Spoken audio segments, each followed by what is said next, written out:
Hello, you've reached Christian-Apologists.com, and this is S.J. Thomason.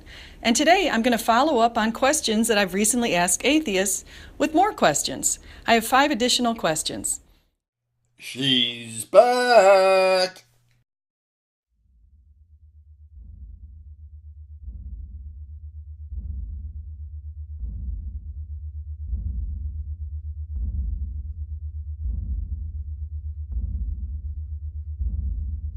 Hello dear viewers, and yes, we have a new video from S.J. Thomason from the website ChristianApologetics.com. This time she has 5 addendum questions for us to consider and answer.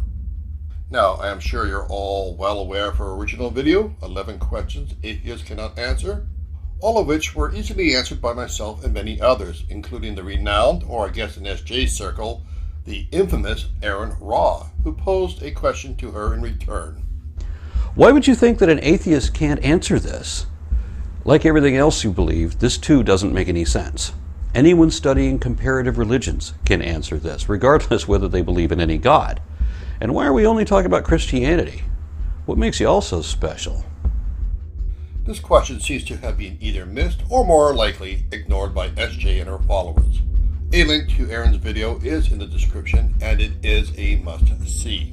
Anyway, she now has 5 more questions which she is hoping will stump us poor simple atheists. However, Bionic Dance has already answered 4 of them and has posed a question to SJ in return. Again, a link to her video is in the description, and yes, it is also a must-see. I'd rather hear a rebuttal to the answers given by atheists. This shouldn't be a one-way street. Well, SJ, I too would like a response from you. I mean, we all made the effort and took the time to address your questions. So I would think that politeness alone would seem to require you to at least make some attempt to reply, right? And I know that you are there.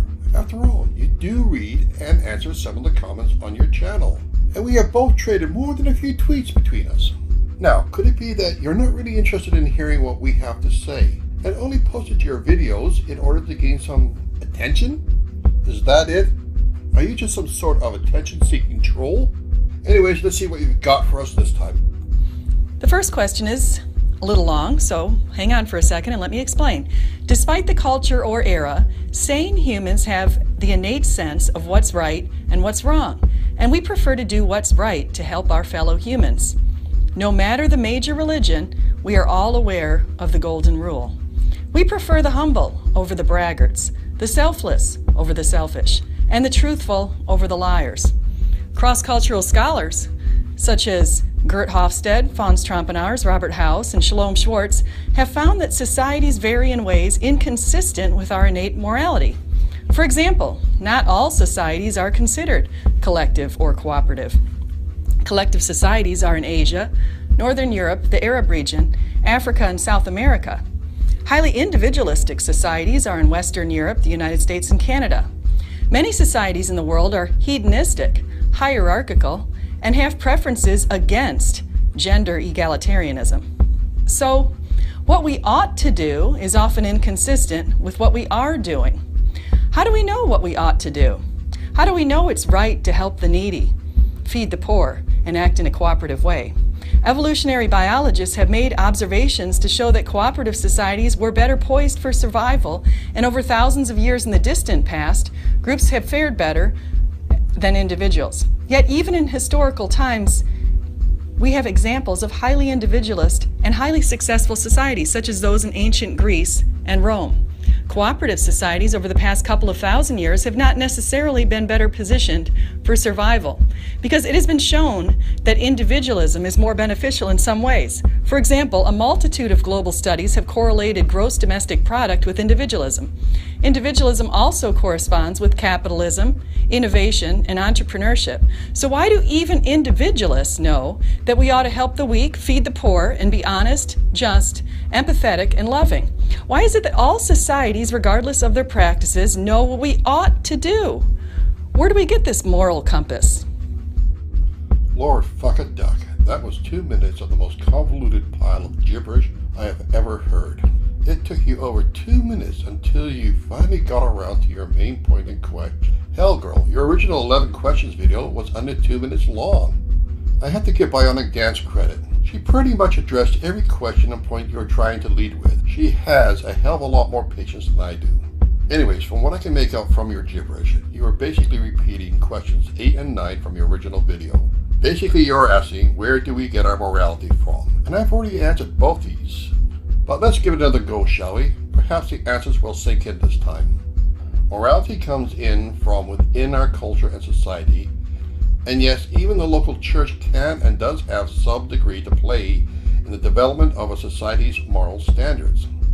But it is we who decides what is or is not moral, not some god. Morals and morality are subjective, fluid, and mutable. That is to say, they can and do evolve and change over time, and are utterly dependent on current societal norms and expectations. Simply put, often what is moral yesterday is now immoral today, and what was immoral yesterday is moral today. In my last video, I pointed out at one time slavery was considered to be both moral and good.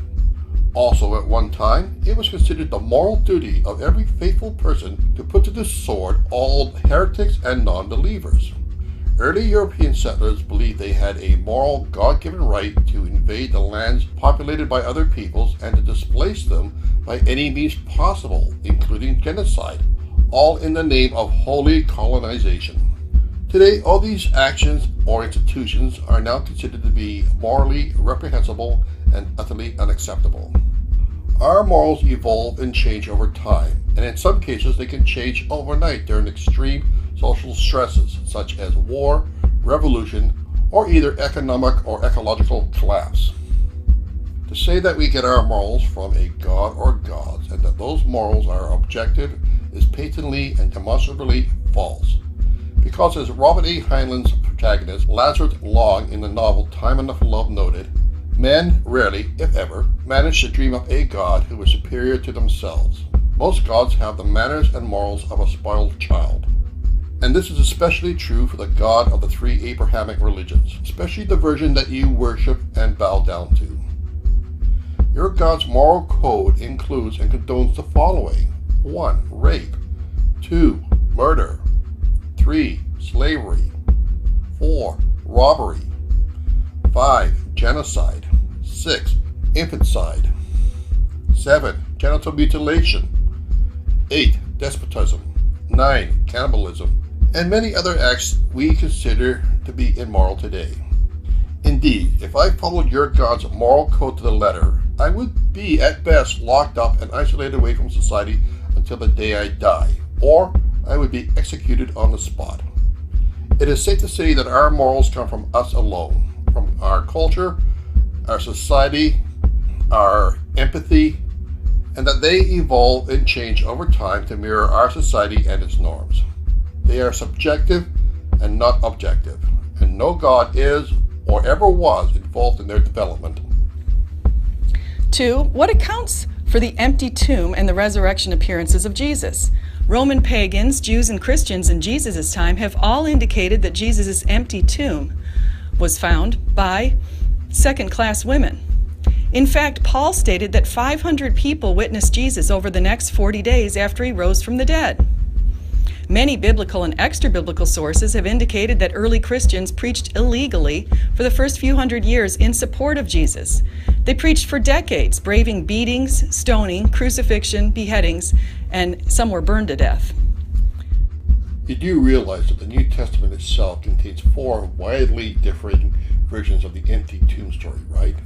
That each version of the story contradicts the others in a number of key points, including 1. The number of women who visited the tomb. 2. Who or what they met there. 3.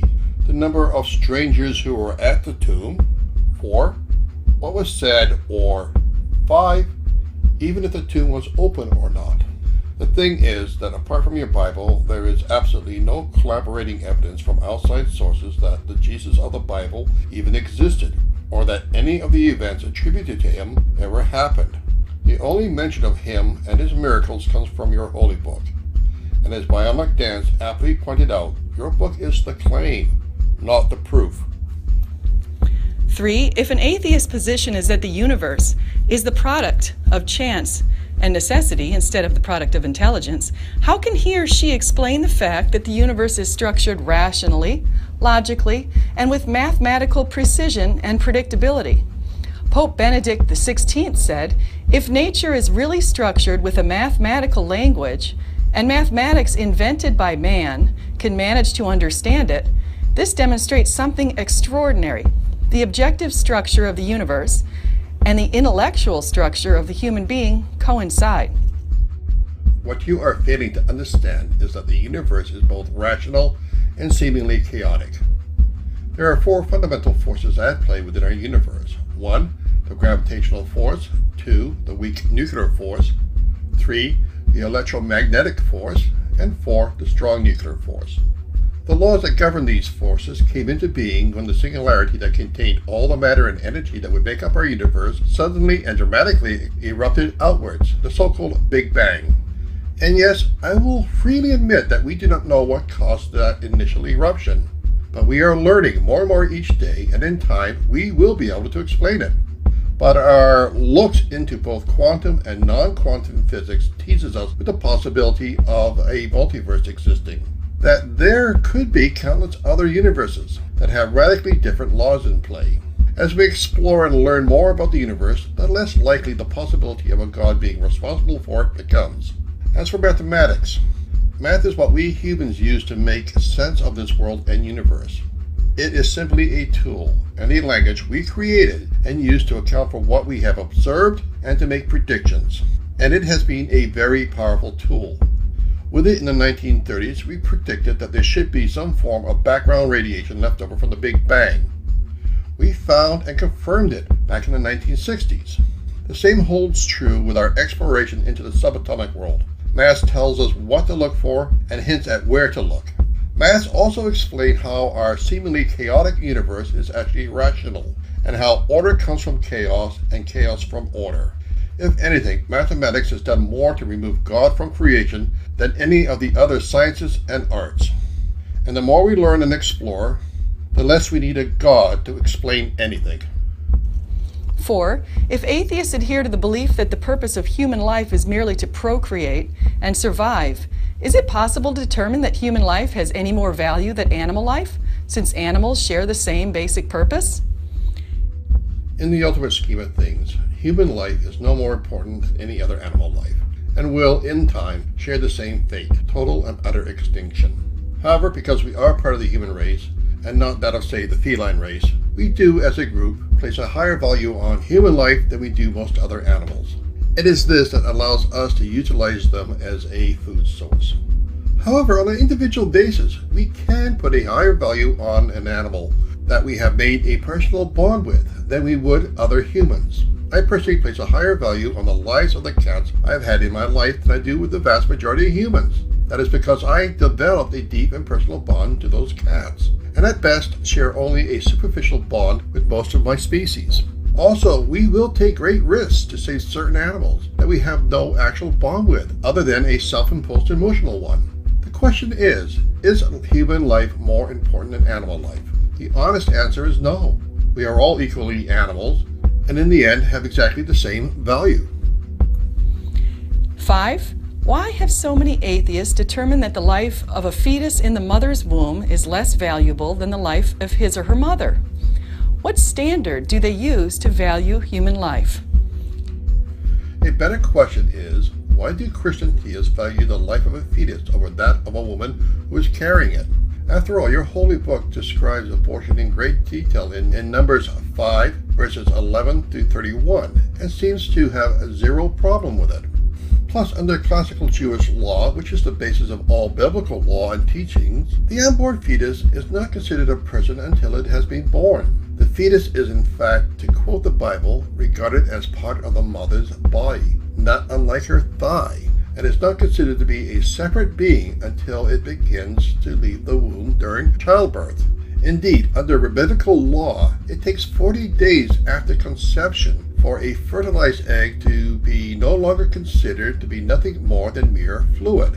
Also, under the same law, should a pregnant woman be sentenced to death, her execution is not to be delayed until she's given birth. The only delay allowed is when she is actually in the midst of giving birth. Otherwise, both her and the fetus are to be put to death. Now, I am an atheist and am not, and nor have ever been, Jewish. But I do agree with them on this point. Until a fetus is capable of existing outside its mother's womb, it is not a person. At best, it is a potential human. Since it is only a potential, and the mother is an actual living and breathing human, I place more value on her and her well-being than I would on a lump of cells within her womb, especially at the earliest stages of conception.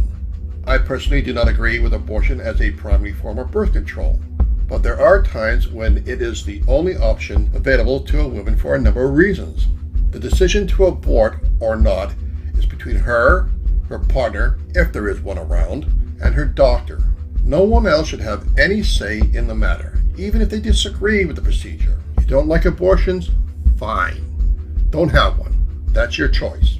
However, do not deny the right to another person to make their own choice.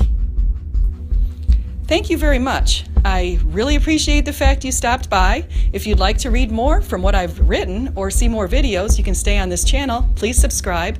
If you'd like to read some of my blogs, please go to Christian-Apologists.com. Goodbye.